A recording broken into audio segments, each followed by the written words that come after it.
Hello friends, welcome back to YouTube channel. നമുക്കൊരു ചെറിയ chicken കറി making കാണാം കേട്ടോ. ഇതാണ് നമ്മൾ മസാലയൊക്കെ പുരട്ടി വെച്ചിരിക്കുന്ന ചിക്കൻ. ഇനി ഞാൻ ഓൾറെഡി ഉള്ളിയൊക്കെ വരട്ടി വെച്ചിട്ടുണ്ടായിരുന്നു. അതിലേക്ക് നമ്മൾ ഈ ചിക്കൻ ഇട്ട് കൊടുക്കുന്നുണ്ട് കേട്ടോ. ഉള്ളി കരിവേപ്പില മുളകൊക്കെ ഇട്ട് നമ്മൾ വരട്ടി വെച്ചിട്ടുണ്ടായിരുന്നു അതിന് വേണ്ടിയിട്ട്. ഇനി ചിക്കൻ അതിലേക്ക് ഇട്ട് കൊടുക്കുകയാണ്. ആ ഉള്ളി വരട്ടി വയ്ക്കുമ്പോഴേ നല്ല സ്മെല്ലായിരുന്നു കേട്ടോ. ആ ചിക്കൻ്റെ വെള്ളം കൂടെ ഒഴിച്ചു കൊടുത്താൽ നല്ല ടേസ്റ്റ് ആയിരിക്കും, കാരണം ഓൾറെഡി മസാല മിക്സ്ഡ് ആയതുകൊണ്ട് കേട്ടോ. ഇനിയിപ്പം നമുക്കത് ചെറുതായിട്ടൊന്ന് ഇളക്കിയിട്ട് വേണമെങ്കിൽ ഇളക്കിയാൽ മതി, അല്ലെങ്കിൽ ജസ്റ്റ് ഒന്നിങ്ങനെ സ്പ്രെഡ് ചെയ്തിട്ടിട്ട് കുറച്ച് നേരം വയ്ക്കാം. അടി പിടിക്കാതെ നോക്കണം കേട്ടോ. ചില ഇതിൽ അടി പിടിക്കാൻ സാധ്യതയുണ്ട് കേട്ടോ. നന്നായിട്ട് ഇളക്കുന്നുണ്ട്. ഞാനല്ല കേട്ടോ, എൻ്റെ അമ്മയാണ് ഉണ്ടാക്കുന്നത്. അതുകൊണ്ട് ഞാൻ വോയിസ് ഓവർ മാത്രമാണ് കേട്ടോ ചെയ്യുന്നത്. നന്നായിട്ട് ഇളക്കി നമുക്ക് ഇളക്കുവാണെങ്കിൽ ചെടി നല്ലതായിരിക്കും, കാരണം ഉള്ളിയൊക്കെ ശരിക്കും അതിൻ്റെ ഒപ്പം മിക്സായിട്ടേ വരും. ഇച്ചിരി നേരം നമുക്കിത് ഇളക്കിയിട്ട് ഇതേപോലെ കണ്ടോ, ഇതേപോലെ നമുക്കൊന്ന് പരത്തി വയ്ക്കാം.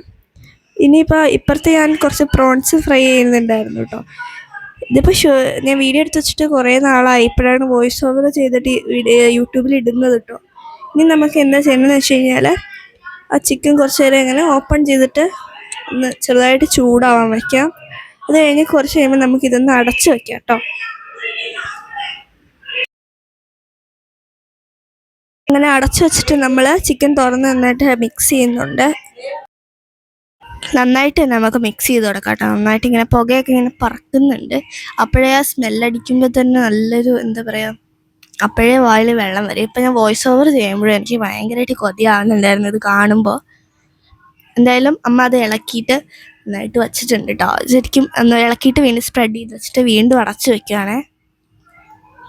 പിന്നെ നമുക്ക് കുറച്ച് നേരം വെയിറ്റ് ചെയ്ത് കഴിഞ്ഞപ്പോൾ ഇതേപോലെ തിളയ്ക്കുമ്പോൾ നമുക്ക് തുറക്കാം. എന്നിട്ട് ഒന്നുകൂടെ ഇളക്കി കൊടുക്കാവേ. എനിക്ക് നമ്മുടെ ഉള്ളി വരട്ടി വയ്ക്കുന്ന വീഡിയോ എടുക്കാൻ പറ്റില്ല. ഇതിപ്പോൾ കണ്ടോ, ഇതേപോലെ ഇരിക്കും. നല്ലതായിട്ട് ചാറൊക്കെ വന്നിട്ട് അടിപൊളിയായിട്ടുണ്ട്. ചിക്കൻ അത്യാവശ്യം വെന്തിട്ടുണ്ടെന്ന് പറയാം. വെള്ളം നന്നായിട്ടുള്ളത് കാരണം ഇച്ചിരി അമ്മ ഇച്ചിരി നേരം ഗ്യാസിൽ വെച്ചിട്ടുണ്ടായിരുന്നു. ആ വെള്ളം ഒന്ന് ഇച്ചിരി വറ്റി വരാനായിട്ട്. വറ്റുമ്പോൾ ഒരു ടേസ്റ്റ് ഉണ്ടാവും കേട്ടോ. അതുകൊണ്ട് വെള്ളം വറ്റാനായിട്ട് കുറച്ച് നേരം ഗ്യാസിൽ വെച്ചിട്ടുണ്ടായിരുന്നു. അപ്പോൾ ഇന്നത്തെ വീഡിയോ ഇത്രയോടെ. നന്നായിട്ട് വറ്റാൻ വെച്ചാൽ നല്ല ടേസ്റ്റ് ആയിരിക്കും കേട്ടോ.